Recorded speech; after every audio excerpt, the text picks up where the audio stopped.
कहीं ना कहीं उन्होंने अमेरिका के सामने मोदी जी ने इसलिए तो घुटने नहीं टेके कि अपने दोस्त अडानी को बचाना था। आज जिस प्रकार से ट्रोल आर्मी, आरएसएस और भाजपा के लोग, जिस प्रकार से कुछ न्यूज़ चैनल के लोग नफरत की बातें, हिंसा की बातें, झूठ फैलाना, राइट, इस्लामाबाद पे कब्जा कर लिया, कराची में, मतलब इतना झूठ सोशल मीडिया में, मेन स्ट्रीम मीडिया में फैल रहा है, तो प्रधानमंत्री जी की ओर की ये भी रिस्पॉन्सिबिलिटी बनती है कि इनको चुप करवाया जाए। ये जो सीज फायर हुआ, उसके बाद ये इस तरह से हुआ, तो पाकिस्तान का ये चिर परिचित अंदाज है। लेकिन हम आपके चैनल के माध्यम से स्पष्ट कर देना चाहते हैं कि सरकार कड़ी से कड़ी कार्रवाई करे, मुंहतोड़ जवाब दे। कांग्रेस पार्टी के तमाम लोग खड़े। श्रेय लेने की होड़, राजनीति में ऐसे लोग का पदार्पण हो गया है जिनको इतिहास के तथ्य नहीं मालूम।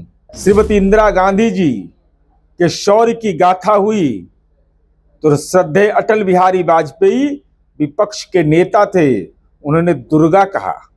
भारत पाकिस्तान के बीच सीज फायर हो चुका है और सीज फायर के बाद तमाम तरह के बयान आ रहे हैं। कांग्रेस का कहना है कि भारत को पूरा हिसाब किताब लेना चाहिए था, कांग्रेस की तरफ से कहा जा रहा है, और जवाब दिया गया है अब नीतीश कुमार की जदयू की तरफ से। नमस्कार, दर्श न्यूज में आपका स्वागत है। मैं हूं अनुराग।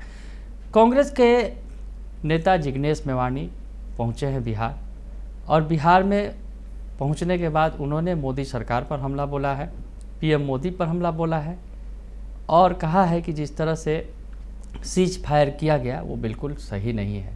साथ ही साथ जो बिहार कांग्रेस के अध्यक्ष हैं, प्रदेश अध्यक्ष राजेश राम, उन्होंने भी कहा है कि ये जो कदम उठाया गया ये शायद जल्दबाजी की गई है, पाकिस्तान से पूरा हिसाब किताब लेने की ज़रूरत थी। क्या कुछ कह रहे हैं जिग्नेश मेवानी और बिहार कांग्रेस के प्रदेश अध्यक्ष राजेश राम, आप बयान सुन लीजिए।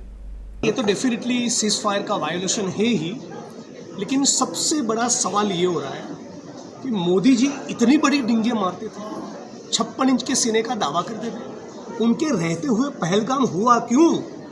उनके रहते हुए पुलवामा हुआ क्यों? सरहद पर हमारे लोग मारे जा रहे हैं, किसकी जिम्मेवारी है? और इसलिए आज सरदार वल्लभ भाई पटेल की भी याद आ रही है और इंदिरा जी की भी याद आ रही है। आज इंदिरा जी ये होती तो घुटने नहीं टेकती। अमेरिका इसमें इंटरफियर कर रहा है, मामला है हिंदुस्तान और पाकिस्तान का, तो भारत और पाकिस्तान के अंदरूनी मामले में अमेरिका क्यों उंगली कर रहा है? वो कौन होता है हम लोगों को गाइडलाइन देने वाला? ये तो शिमला करार का पूरा वायोलेशन है। तो मैं नहीं मानता हूँ कि मोदी जी इसमें कुछ कर पाएंगे। और बात ये भी सुनने को आ रही है कि कहीं ना कहीं उन्होंने अमेरिका के सामने, मोदी जी ने इसलिए तो घुटने नहीं टेके कि अपने दोस्त अडानी को बचाना था। आज जिस प्रकार से ट्रोल आर्मी, आरएसएस और भाजपा के लोग, जिस प्रकार से कुछ न्यूज़ चैनल के लोग नफरत की बातें, हिंसा की बातें, झूठ फैलाना, राइट, इस्लामाबाद पे कब्जा कर लिया, कराची में, मतलब इतना झूठ सोशल मीडिया में, मेन स्ट्रीम मीडिया में फैल रहा है, तो प्रधानमंत्री जी की ओर की ये भी रिस्पॉन्सिबिलिटी बनती है कि इनको चुप करवाया जाए। इनके खिलाफ कुछ दिनों में कार्रवाई होनी चाहिए, मुकदमे होने चाहिए, गिरफ्तारी होनी चाहिए। एक तरफ इतनी तंगदिली है, हमारे लोग मातृभूमि पर सीने पे गोली खाने की तैयारी के साथ जो गए, जवान जो खड़े हैं, उनके परिवार के लोग किस चिंता में हो गए, और यहाँ मीडिया के कुछ लोग इतना झूठ फैलाए, इतनी नफरत फैलाए। तो इन सबके ऊपर मैं मानता हूँ प्रधानमंत्री को पार्लियामेंट के मंच पर सफाई देनी चाहिए। और इसीलिए आज सम्माननीय राहुल जी ने और कांग्रेस पार्टी ने पत्र लिखा है और मांग की है कि पार्लियामेंट के स्पेशल सेशन बुलाकर मोदी जी मुल्क के सामने अपनी स्पष्टता दें। उनकी न चाइना के सामने चलती है, न पाकिस्तान के सामने चलती है, न अमेरिका के सामने चलती है, और निकले हैं बड़ा विश्वगुरु बनने। देखिए, इंदिरा जी का जो 1971 का जो पाकिस्तान को जो टुकड़े किए गए थे, आज इंदिरा जी होती तो सही बात है कि ये। देखिए, कोई भी चीज़ आप जो है फ्लेक्सिबल रखेंगे तो निर्णय लेने में कठिनाई होगी। देश एक साथ खड़ा है, कांग्रेस एक साथ खड़ा है, लेकिन हम लोग चाहते हैं कि जो उग्रवाद है, आतंकवाद है, उसको एक जड़ मूल से ख़त्म हो। और कांग्रेस पार्टी ने रेजोल्यूशन पास करके CWC के बैठक में उन्होंने कहा कि सरकार कड़ी से कड़ी कार्रवाई करे। हम लोग पूरे ताकत के साथ खड़े हैं, देश कार्रवाई करने के लिए। लेकिन ये जो सीज फायर हुआ, उसके बाद ये इस तरह से हुआ, तो पाकिस्तान का ये चिर परिचित अंदाज है। लेकिन हम आपके चैनल के माध्यम से स्पष्ट कर देना चाहते हैं कि सरकार कड़ी से कड़ी कार्रवाई करे, मुंहतोड़ जवाब दे। कांग्रेस पार्टी के तमाम लोग खड़े हैं। चलिए, तो सुना आपने कि उनका कहना है कि साफ तौर पर जो विपक्ष साथ खड़ा था और विपक्ष पूरी तरह से सपोर्ट में था सरकार के, देश की भावनाओं के साथ था विपक्ष और सरकार को पूरा सपोर्ट कर रहा था कि सरकार जो भी कार्रवाई करेगी हम उसके साथ खड़े हैं। लेकिन बीच रास्ते में ही जिस तरह से सीज फायर किया गया और उसमें अमेरिका की भूमिका रही, वो उस पर जो है वो सवाल खड़े कर रहे हैं जो विपक्ष के नेता हैं, कांग्रेस के नेता हैं, चाहे जिग्नेश मेवाणी हो या फिर राजेश राम भी कह रहे हैं कि ये जो कुछ किया गया इसको अंजाम तक पहुंचाना चाहिए था और पीओके जो हमारा हिस्सा है वो पाकिस्तान से वापस लेना चाहिए था। तो कांग्रेस के नेता नसीहत देते दिख रहे हैं, तो दूसरी तरफ जो है जदयू के जो नेता हैं वो विपक्ष पर हमला बोल रहे हैं। तेजस्वी यादव के बयान पर भी उन्होंने हमला बोला है। दरअसल तेजस्वी ने ट्वीट किया था जो, और उसके अलावा विपक्ष पर उन्होंने हमला बोला है और कांग्रेस के नेताओं को भी नसीहत दे दी है कि सब जो है केवल अपना लड्डू लूटने में लगे हैं, यानी सब अपने अपने जिम्मे चाहते हैं कि हमने ऐसा किया, हमने वैसा किया और हमारी वजह से ही जो है ये सब कुछ हुआ है।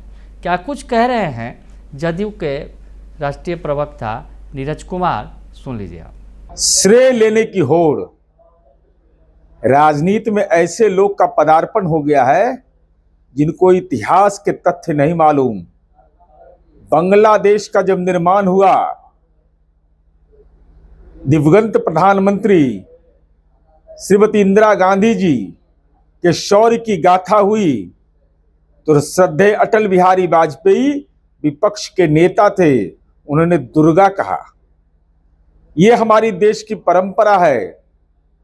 और आज कैसा दौर बदल रहा है, जब देश पहलगाम की दुखद आतंकी घटना के बाद आतंकियों के अड्डे को ध्वस्त कर दिया, उसके सारे मिसाइल और ड्रोन जो इस देश की सीमा में प्रवेश करना चाहते थे उनको नस्ते नाबूद कर दिया। यह हमारी सेना का पराक्रम है। 2 सर्वदलीय बैठक हो चुकी है। पिछले सर्वदलीय बैठक में माननीय राहुल गांधी जी ने पार्लियामेंट के सेशन बुलाने की बात कही थी। साथ ही साथ कहा था कि सेना के पराक्रम पर हमको भरोसा है, देश की जनता एकजुट है। तो ऐसी स्थिति में तेजस्वी यादव आप बहुत विलंब से ये ट्वीट कर रहे हैं। जब सीज फायर की घोषणा हुई आपने ट्वीट कर दिया। सीज फायर का उल्लंघन हुआ, देश ने मुंहतोड़ जवाब दिया। तो बेचैनी नहीं होना चाहिए।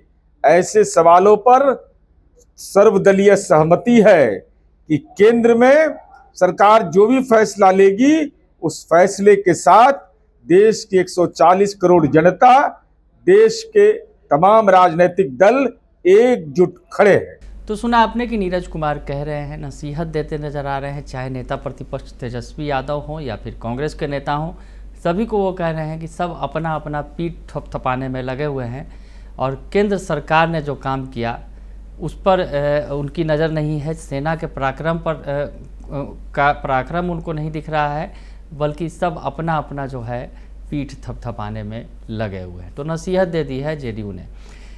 तो फिलहाल के लिए इतना ही। सियासत तेज है और अब आगे देखते हैं आगे आगे होता है क्या। फिलहाल के लिए इतना ही। बने रहिए दर्शन न्यूज़ के साथ। धन्यवाद।